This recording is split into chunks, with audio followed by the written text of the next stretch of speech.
Hi, everybody. Good evening. Welcome to Evoke Therapy Program's broadcast. I'm Dr. Brad Reedy. Today is Tuesday, July 2nd, 2024. For those of you who might be new to this broadcast, every other broadcast we have a live Q&A for our current and alumni participants of our program and parents. So you can always attend and ask questions. You can send in questions in advance. Even if you're not an Evoke alumni, you can send in questions to webinar@evoketherapy.com. Those questions will go to the top of the queue in the next broadcast, and I'll get to those first. So I have a handful of pre-submitted questions this evening. Anyone from the live audience is welcome to submit them at any time. Maddie, who's moderating for me this evening, will then present them to me in the order that they are received. The one thing tonight I want to talk about again is finding you. We have our next Finding You workshop, our in-person workshop in Midway, Utah, July 24th through 28th. Finding You is not psychoeducation, although you will have some moments where you're learning new things. Finding You is a therapeutic experience. If you feel stuck, if you're dealing with somebody who's struggling with mental health or addiction, if you're at a stage in your life where you want to uncover your trauma and understand what is the energy that's driving your behaviors, Finding You is our offering. I can't think of a better use of time and money than this. If somebody came to me and said I had a problem in my marriage, if somebody came to me and said I have a child that's struggling, my first answer, and you'll hear it probably tonight more than once, my first answer is do your own work. And Finding You is a great springboard into your work. If you haven't done much, if you've done work, it's a great accelerator. It's a 4.5-day program. It's all inclusive. We host you, we pick you up from the airport, we drop you off at the airport, and we feed you and we take care of you in a wonderful inn outside of Park City, Utah. So if you're looking for something to make a difference, if you're looking for, and the research shows that this idea to be true, that the relationship that we have with ourselves is the template on which all other relationships rest. And that a parent who has done their work is, I can't say it more clearly than this, a parent who has done their work to uncover the history of their own childhood, to understand what's going on, is capable then of preparing a child in ways that help them to become resilient, to deal with the stress tolerance, to deal with delayed gratification. It is the number one contribution to a child's well-being, that secure attachment. And that secure attachment is built principally on the work that we've done on ourselves. So with that one thing, let me go into the pre-submitted questions for this evening. The first question reads, I'm a stepmom to a 17-year-old son. He has been curious about gender since around 13. In the last few months, he has explored this even more so and has been leaning toward female identifying. He has been open with his mom about his interests in identifying as female and is somewhat open with me. However, will not talk to his dad about it. His dad wants him to feel open, to come talk to him, and he hasn't opened up the conversation yet. We are an affirming home, and I wonder what we can do to help him feel safe enough to open up more. He shares this with his mom. When he turns 18, he will make some decisions about what gender to identify as. And it seems to think that 18 is a magic number that will make it easier. He has some autism spectrum disorder traits and severe ADHD for context. I just want him to know that we are in his corner, we love him, and he doesn't need to hide. I guess you can't rush this. Wonderful question. Even your own thoughts are wonderful. You know, when coming out, and this is not something that I knew intuitively growing up, when coming out, because I thought intuitively growing up that if somebody was gay, that they were on the LGBTQ spectrum, that coming out would always be a positive thing, would always be something that could be strongly encouraged. And frankly, one of the things that causes trauma, one of the core ideas or variables in something that's considered traumatic is the loss of control. So their ability, this person's ability to hold their own identity sacred and private is part of the healing. And so I think it's your last phrase on your question is the one that hit me the most, which is you don't have to do anything about it. There's no rush. There's no hurry. You know, if a child isn't talking to you, we don't try to get the child to talk to you. If a relationship with a child and a parent is stuck in some way, we don't simply try to figure it out and fix it. We don't try to fix it. We try to figure out why they're not talking, why the relationship is distant. And in this case, I would assume, as I do with all human behavior, that this individual has a good reason for holding this information private until such a time that they feel comfortable with doing it. So I would encourage anybody in the family to take a back seat. It sounds like there might be some ego involved for the father in this case, where he feels like it speaks to or says something about him. If that is in fact true, if what I'm reading between the lines is true, then my encouragement to the father would be, work on your own ego death, work on your own letting go, work on that aspect of your own identity and esteem with a therapist, with somebody that's your age. Don't require the child to change their behavior so that you feel good about yourself. And I say that gently because we all have that feature.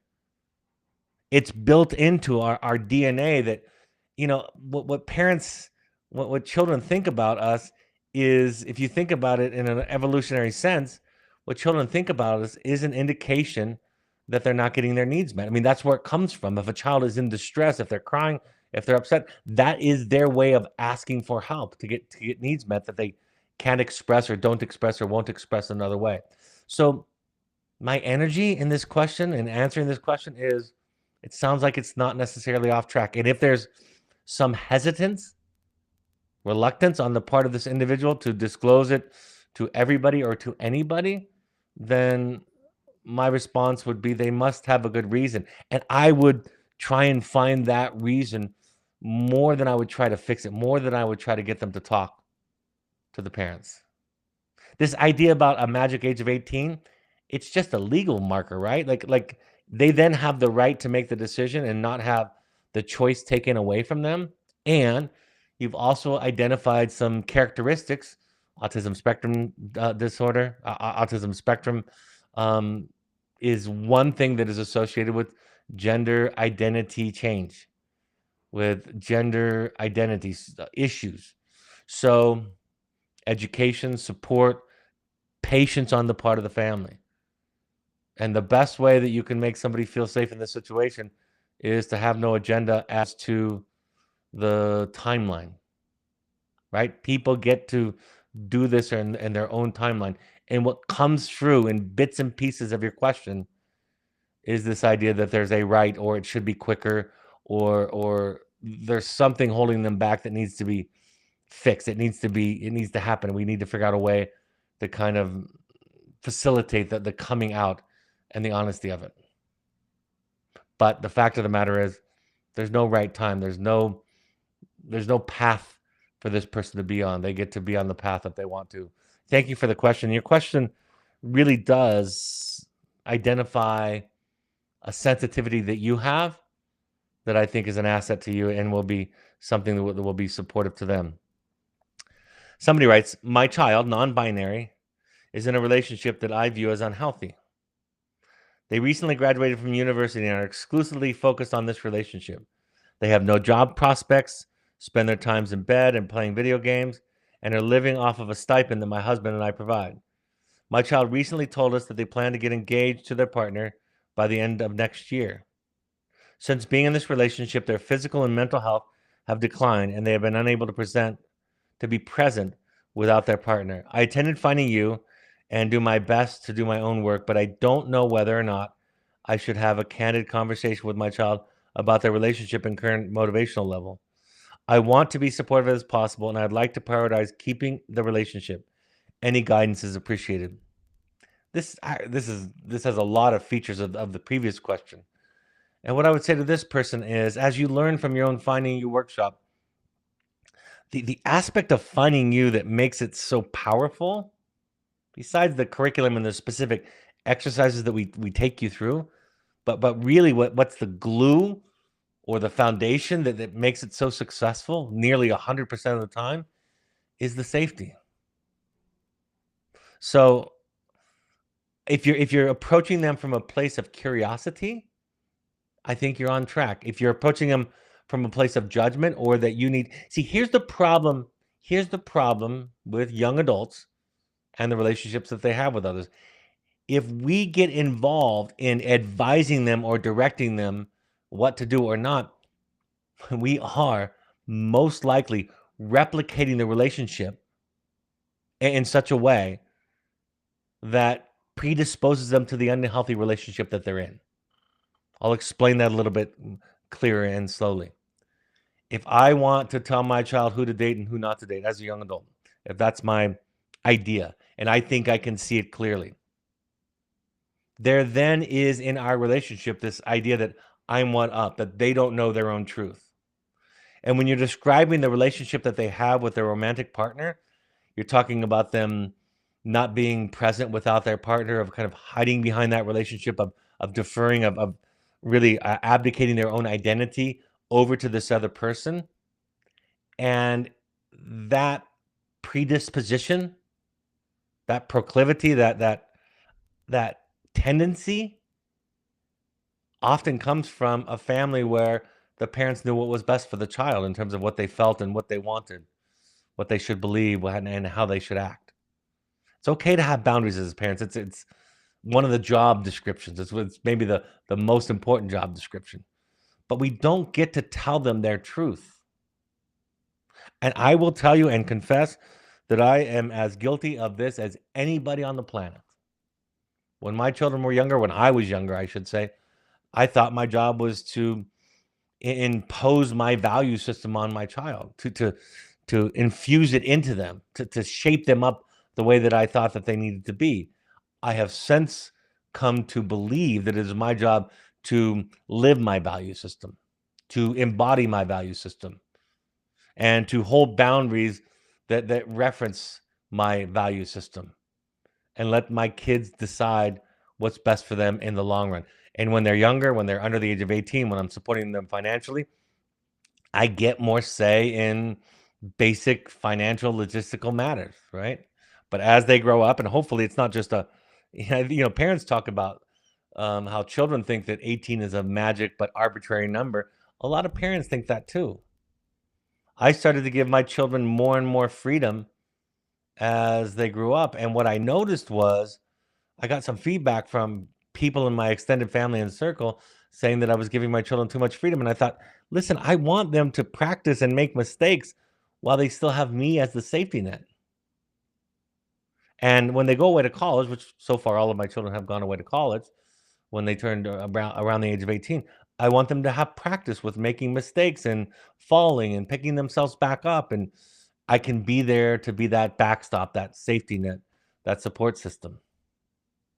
So with this individual, the other issues about video gaming, about isolating, again, it sounds like that there are complex issues in play here. It sounds like that they themselves probably have some issues on the autism spectrum, and so I would, again, it's a curiosity, it's a learning. Whenever I bring questions about my life to my therapist, who I consider a master therapist, she often just simply says to me, I would just be curious why the person is doing this. It doesn't stop there, but it informs you so that the decision that you do make, the boundary that you do set, the line that you draw in the sand is informed. In the Journey of the Heroic Parent, I said in the epigraph of the chapter on behavioral interventions, I said before we try to change behavior in our children, we would be wise to first understand what that behavior can tell us. So I would get very curious. I would work with a therapist. I would work with the child. I'd work with my partner, my co-parent. I would try to understand what's going on.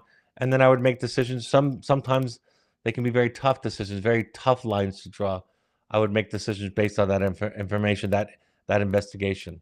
And I think slowing it down is a wise, flexible response. It's evidence. Slowing it down in general is evidence of prefrontal cortex operations, that part of our brain that is online when we're not operating from fight or flight, from fear. It's that part of our brain that can make decisions with forethought. We can see cause and effect. We can be creative. We can be flexible, versus the part of our brain that acts immediately with urgency because it's trying to keep us alive. That's what the job of that part of our brain is. So slow it down, ask questions, be curious, understand all the variables. And then you might have to make some tough decisions and draw some tough lines. But by the time you get to that point, you'll be so well informed with what's going on that you'll have confidence in the overall picture, the overall idea, the overall goal or intention of the behavior, instead of it coming from fear, instead of it coming from anger, instead of it coming from judgment. It's very difficult. It's very difficult. And I'll just end with this. This is a compassionate piece for you and for your child. The thing that I want to say is this is hard. This is impossible stuff, especially in a world where we're becoming so much more aware of neurology and mental health and how we function as people.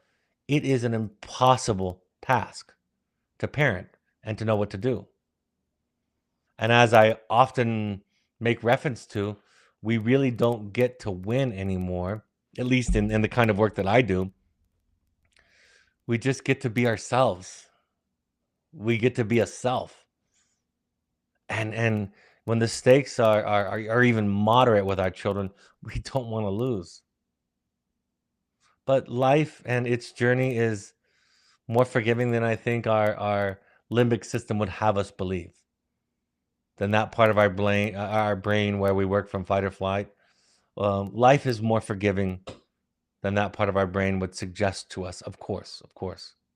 So you have my empathy, my compassion, and I'm with you in this because this is a really tough question. But those are some of the principles involved. Somebody writes, I am the youngest of 3 kids to a single mom who is extremely emotionally and financially enmeshed with all 3 of us. For context, my dad passed away by suicide over 20 years ago, and my siblings collectively struggle with ADD, ADHD, something from the autism spectrum, bipolar disorder, anxiety, depression, and eating disorders. I've been working to undo this enmeshment since understanding this term in a past therapy session, but it has been hard to do with the work with my mom and siblings who do not understand this dynamic and how it negatively impacted all of us. Also, I'm the only one in therapy and willing to do so. How would I work to address this unhealthy dynamic and create a relationship with my family in a healthy and independent way? You know what I sense from these questions? I sense that the writers of these questions have listened to enough of these broadcasts that they know that I'm often going to respond with do your own work. So more and more and more often people always include that in their question. And I point out sometimes that doing your own work is not that it will give you the right answer. I think that can be inferred from when I say that sometimes, but I don't mean that it will give you the right answer. It'll help you realize there is no right answer. It'll help you realize what you can't control. It'll help you realize what I mentioned earlier, which is the task in parenting or in relationships or in life is not to win or do it right, but to become who you are, to become your most authentic and genuine self. So, with that preamble, um, how would I work to address the unhealthy dynamic and create relationships with my family in a healthy and independent way? As we move and progress along the mental health continuum, wherever you are on that continuum, and whatever speed that you're progressing at, wherever you fit on the continuum. And remember, mental health and mental illness is not a binary, right? It's not a pile of mentally unhealthy people, emotionally and mentally unhealthy people, and mentally healthy people. It's a continuum, and we're all on it somewhere. But as we make progress toward the healthier end of that continuum, the people in our circle will inevitably give us feedback that we're doing it wrong. What see it's universally true that as we get healthier, speaking from a mental health perspective, that the system, the people around us will tell us we're doing it badly. We're doing it bad. We're being wrong. If it were easy and celebrated, more people would do it. And so there's going to be loneliness. There might be some temporary, maybe even permanent alienation there. Oftentimes, in my experience, there are people who show up and are inspired by the healthy things that I do over time. And there are people that are right? They become uninspired by my change, to put it nicely, and pull away more. But I have to be true to myself. The answer to the question, I think, is to change the dynamic, you change yourself. When people come to our Finding You workshop, an extraordinarily common response to the powerful life-changing experience is for them to say, I want my spouse to come, or I want my child to come, or I want my parent to come. And that's not a bad business model for us, right? People love our product and want to share it. That gets us customers, if you will, if you're looking at it that way. But what I often tell them when I'm running those is I say, I think the highest way of responding to this when you go home is not to invite the other people in your lives to come, but to show them how it changed you, to show them how you have more peace. See, that's what doing the work gives you, is not more certainty that you're right, but more peace with your decision that's a human decision. It can definitely give you more clarity for sure, but what you realize is that clarity comes from the fact that you've been looking at the question all along. I'm going to use this slide that I've just pulled up for those of you that are watching on these Q&As more often, because I think it's a fundamental concept that I want to refer to doing these question and answers. The great teacher of Buddhism, Alan Watts, once said that problems that remain persistently insoluble should always be suspected as questions asked in the wrong way. So what's happened from my work is that I've asked the questions differently. I ask different questions. And the questions are never anymore, what should I do? Sometimes I might ask my therapist a strategy to accomplish a specific goal.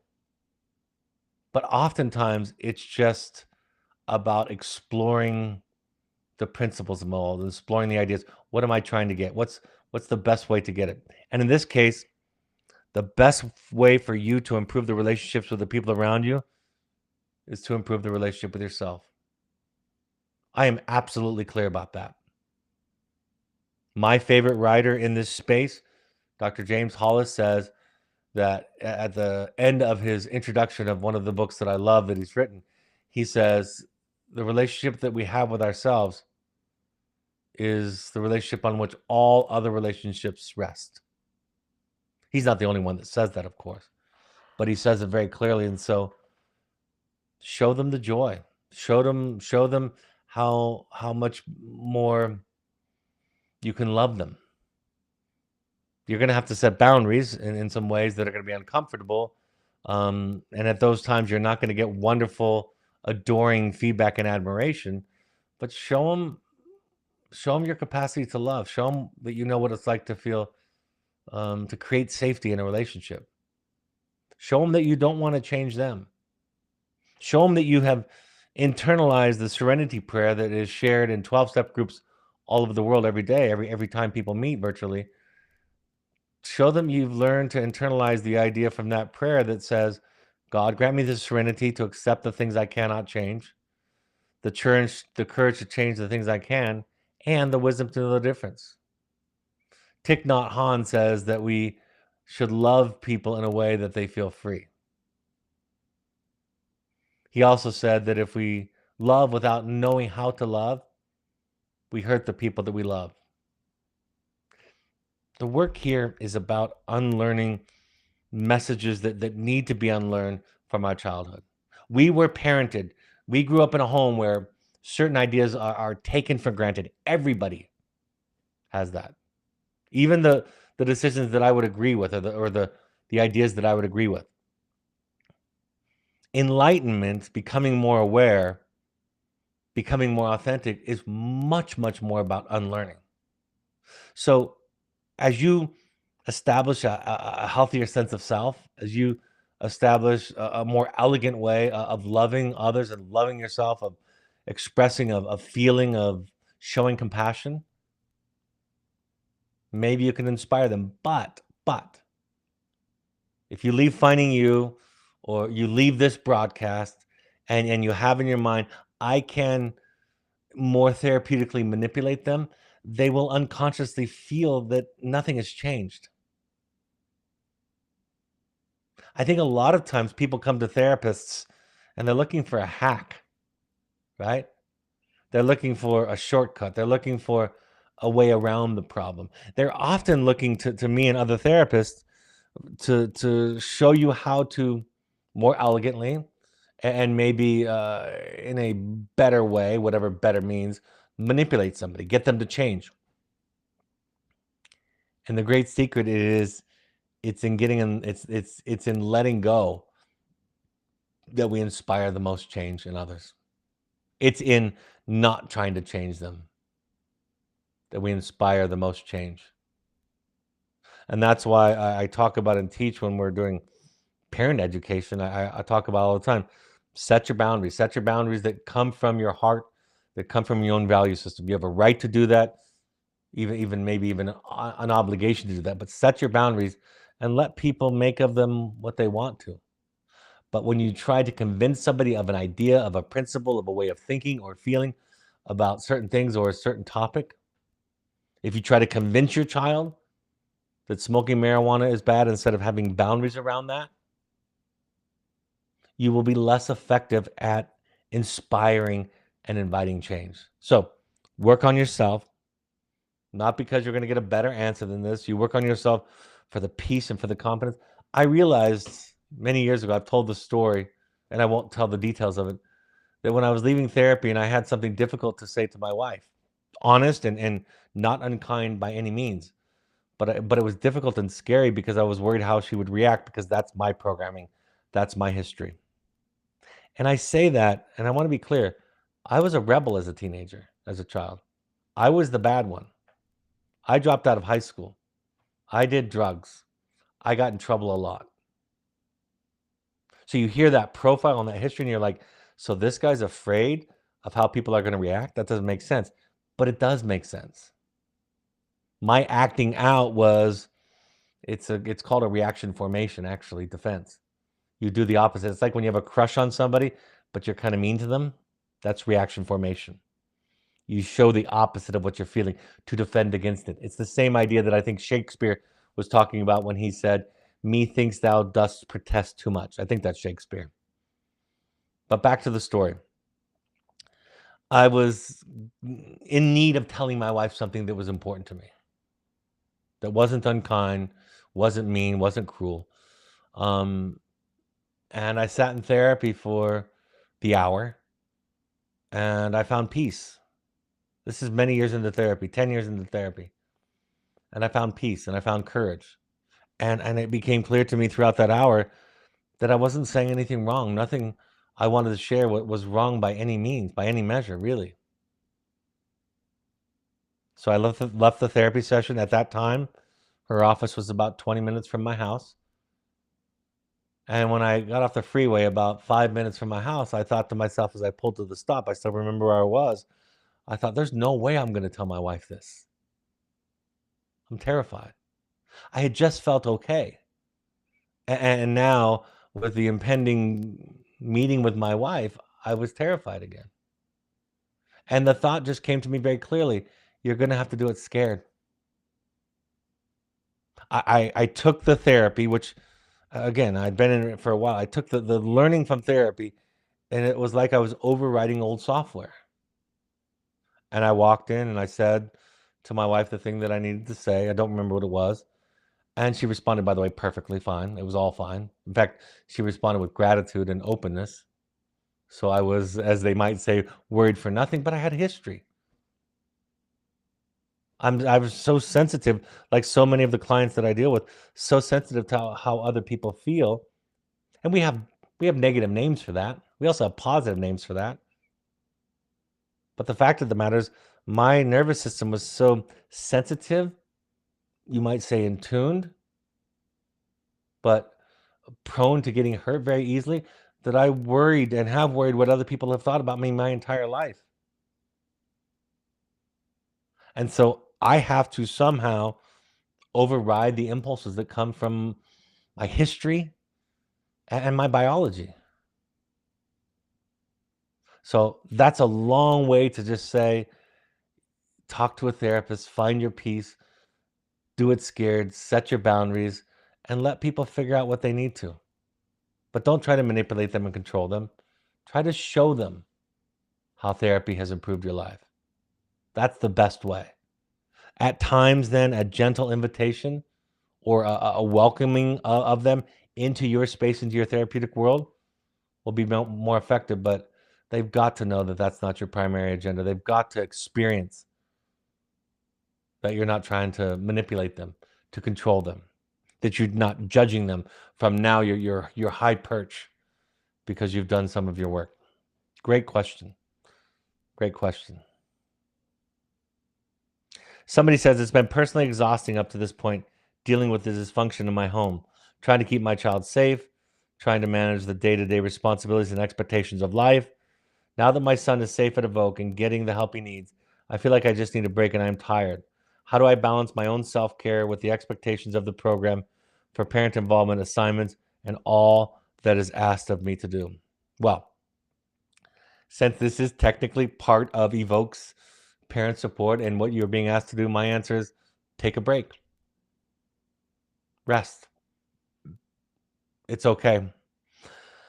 I think it's even indicated as a positive thing. I think it's indicated as a helpful point of therapy. I often encourage folks to take a vacation from their worry and from their problems. You see, at first, therapy feels like work. At first, it can be exhausting. Now, therapy is the place where I rest. But when our egos are active, when our egos are running the show, therapy is exhausting because we have to let go, right? We have to experience small ego death after ego death. Ego death just means the part of us that's trying to be good has to be killed or let go of or sloughed off. So this therapist of this program, of which you are being asked to do things, would tell you, take the time off. It's not about working all the time. It's about there's one of my favorite quotes from a famous mystical guru is he would say to people, do whatever's easiest. Do whatever's easiest. And I think that has application to your question. If it's easier to rest, rest. If it's easier to work, work. You might start taking a vacation and then feel yourself getting behind and overwhelmed because some of the skills and the tools that others in the family or that your child are learning are leaving you behind. Then that's not going to be easier. Then it's going to be easier to learn and change. Change does require energy and work. But the fact of the matter is the energy that is required to hold up the defense, to hold up our defenses against the threat of not being lovable or good enough, the energy that is holding up those defenses is a lot. It's significant. My therapist uses the analogy of crutches. Don't take away crutches from people. Heal the injury. Because the crutches, like the energy that it requires to hold up the defense, the crutches take a lot of energy. Have you ever tried to walk through an airport? You know, when I was a little kid, we would play with crutches once in a while when somebody would have them, and we loved going across the floor. It was really fun. And it might even still be fun. But it's not fun to walk through an airport. It's not fun to walk around Central Park on your crutches. You're going to stay away from those activities in as much as you can. So, yeah, take some time. Assert yourself. Be clear. And in the initial phases of therapy, it's gonna parents used to always say to me when we were doing some of the work early on, they would say, I feel so worried that I'm just gonna get it wrong. I feel so like I have to get it right. I'm always on edge because now there's always so many wrong things to say. And for a long time, oh gosh, I just didn't like to hear that because I didn't want parents to feel worse because of the parent work and the parent education. Now I realize that's the ego, right? In as much, and it's limited, but it's happened, in as much as I have my ego has shrunk or been killed or died in my work, as much as it's happened, the suggestions and the work are easy. They take a burden off. They give me peace and hope and a sense of empowerment. When my ego is bigger, when the need, in other words, to be good and right are at the forefront of my energy, of my mindset, then yeah, it's miserable to be coached. It's miserable to be presented with new tools and skills in parenting or in relationships, because every new skill is a reminder that I've done it or I'm doing it wrong. When I teach new therapists, one of the most difficult things in teaching new therapists is that the ones who have been at it a long time really struggle with some of the ideas that we teach at Evoke, because they've been doing it a different way for so long. Young therapists love it because there's nothing to unlearn. They haven't learned the wrong things yet. But yeah, that's just I trust where you're at is my last phrase. I trust where you're at. If you need a break, take a break.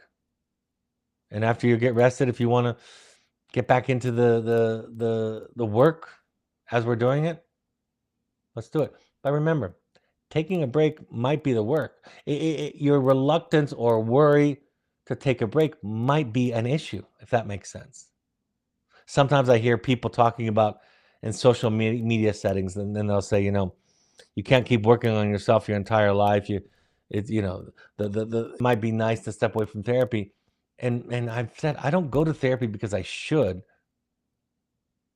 I don't go to therapy because I have to. I go to therapy because it's the 1 hour a week that I get to be me, where there's no judgment.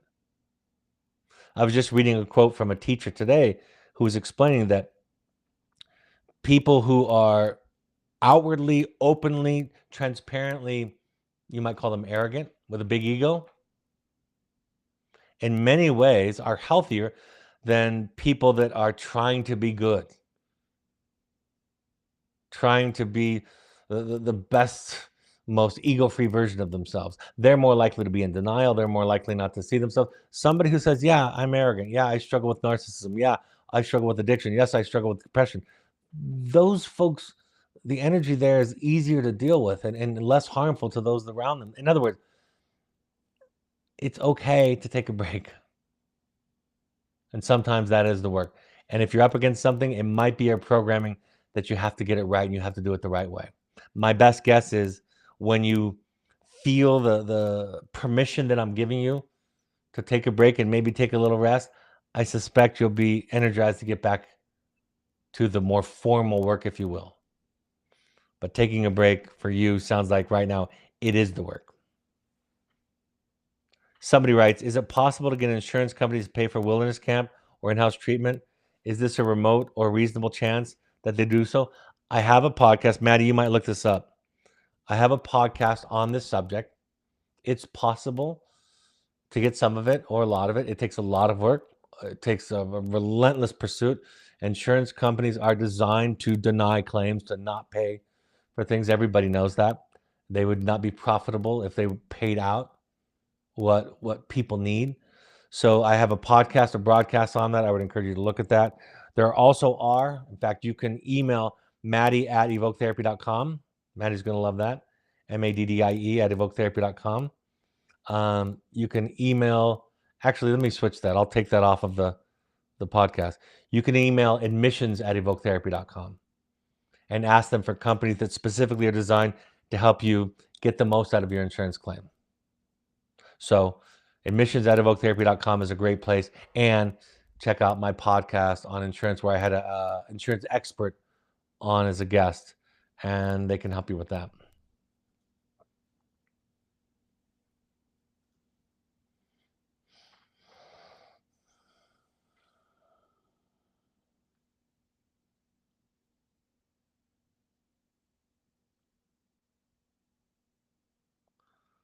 Somebody writes in, I realize that my mother never compliments me or her other daughters.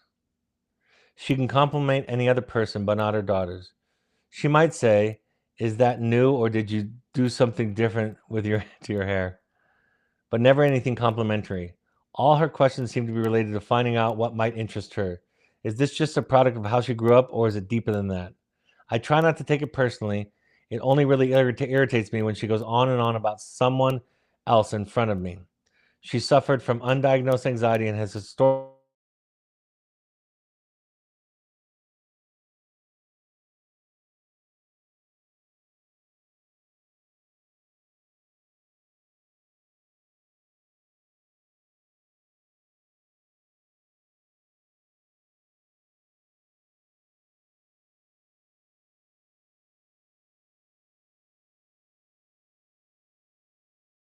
in some ways.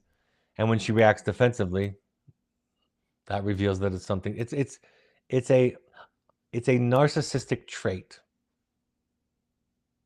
It's this is somebody told me this about my therapist told me this about my father 20 years ago. She mentioned when I was telling a story that my father seemed to compete with me. And I remember at the time thinking, that's not what I would have thought of, but that's true. My father was competing with me. And then I thought about, right, there came some really tender feelings of grief and sadness because I was the kid and he was the adult. And then years later, I realized I've competed with my kids. Right? There's an old adage in the analytic literature, the psychoanalytic literature, that the most painful thing you can do is take back the projections that you've put out into the world. When you think that the evil is out there, it's a lot easier. When you have to take it back and see it's in you also, it's really, really hard. So there is the diagnosis of narcissism, and I'm not diagnosing your mother with that, to be clear. Full stop. But that's a narcissistic trait. She probably feels insecure. She probably feels it's a good way to keep you all wanting. She's afraid of something, of letting go. My wife called it one time emotional anorexia, restrictive emotional expression. To be honest with you, I'm guilty of this sometimes with my children. And recently, after some really, really powerful, really heart-opening experiences, I've said to my older children, I said, I've stopped telling you that I love you as much as I did when you were younger. I stopped hugging you as much as I did when you were younger. It's like you get to this teenage and you ask for this distance, and I kind of keep it there. So I've told all of my children, I'm going to tell you that I love you like I did when you were younger. When you come over and visit, I'm going to tell you that I love you when you leave. I'm going to hug you when you come, and I'm going to hug you when you leave. And there was a part of me that was protecting myself, maybe from that adolescent period where I felt them distancing themselves, or their young adulthood when they were distancing themselves. I have two children around the age of 30 now. So it's probably a little bit something deeper, I would suspect. The way you find out if it's just superficial or not is by confronting it. And I don't mean confronting it with an aggressive posture or tone. I just mean addressing it, which you will probably get the defense. You'll probably be gaslit. You'll probably be told that you're making something out of nothing, or it's no big deal, or you're too sensitive. And I'm sure she'll justify. I could be wrong. I hope I'm wrong. But my guess is, based on your question, that you'll get some of that. And then you'll know it's just some work that your mother hasn't done. As our children grow up, or as we grow up, we expose the emotional immaturity of our parents. We do it with our parents, our children do it with us, and their children will do it with them. It's what happens. Remember, the parent is the student and the child is the teacher.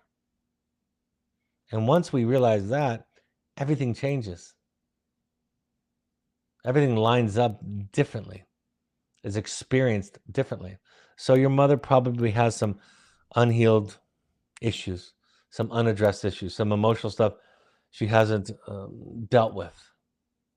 And do what you need to do to protect yourself. Maybe knowing this will allow you to stay present and engage with her with compassion.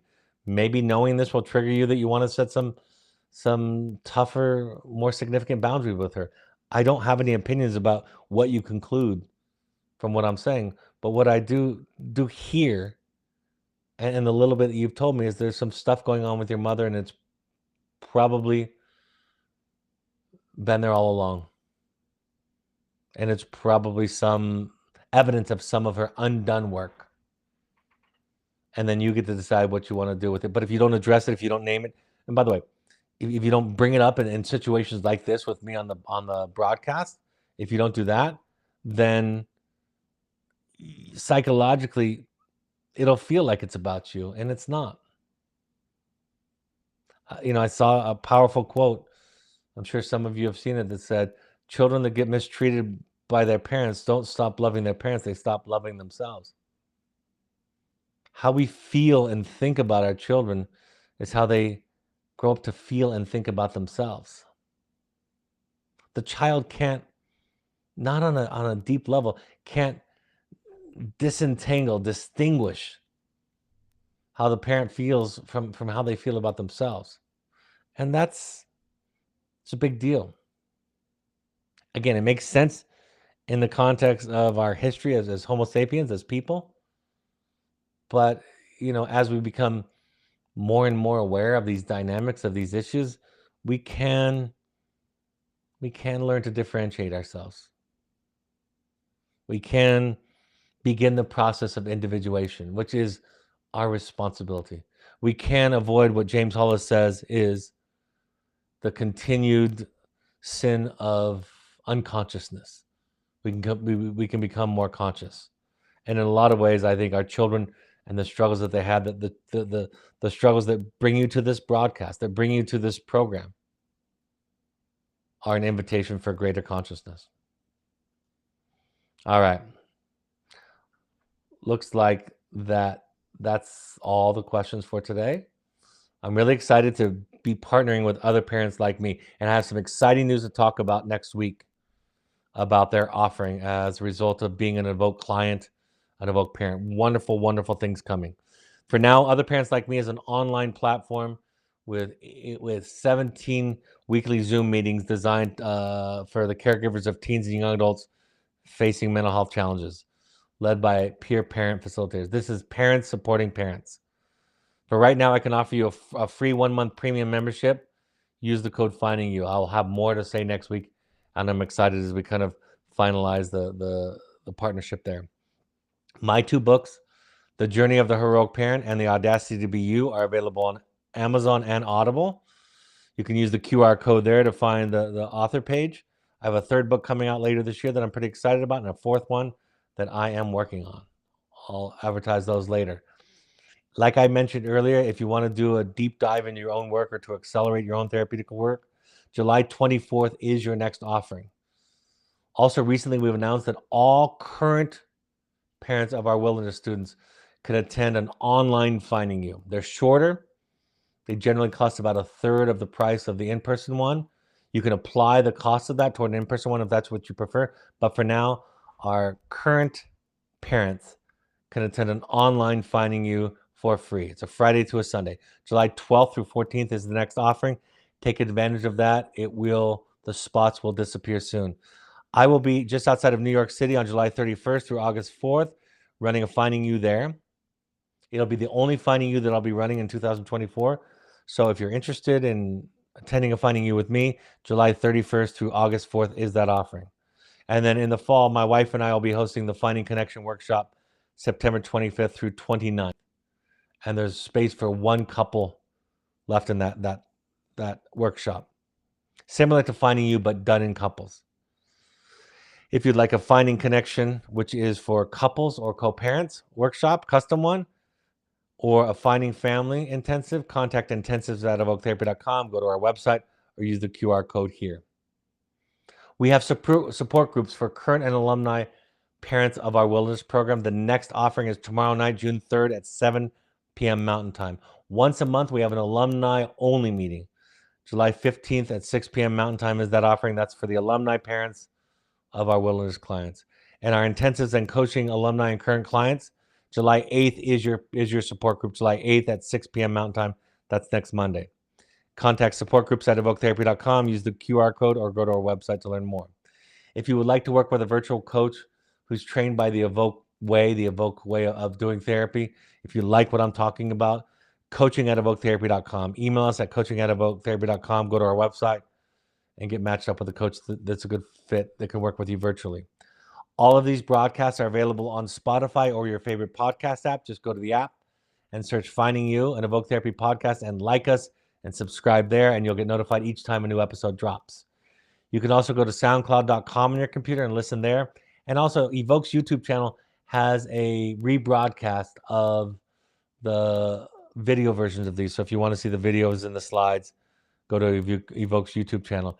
You can find Evoke Therapy programs or me, Dr. Brad Reedy, on X, Threads, and Instagram using the handles @Evoke Therapy or @Dr. Brad Reedy, respectively. You can find the Evoke Intensives program on Instagram using the handle @Evoke Therapy Intensives. And of course, on Facebook, you can find us by searching Evoke Therapy programs or Evoke Therapy Intensives. And the Evoke Therapy blog has wonderful content each week. My next broadcast will be Monday. I'm not going to be doing one this Thursday on the 4th. So I'll be back on Monday, July 8th at 6 p.m. Mountain Time. And I'm going to be talking about codependency. I have thought, what's the bread and butter? What's the most watched, listened to, talked about issue? That's what I wanted to do next. So I'm doing codependency again. I love talking about it. I could do it every other broadcast, and I would still have lots of new things to talk about all the time. So if you're interested in that, Monday, July 8th, 6 p.m. Mountain Time, codependency.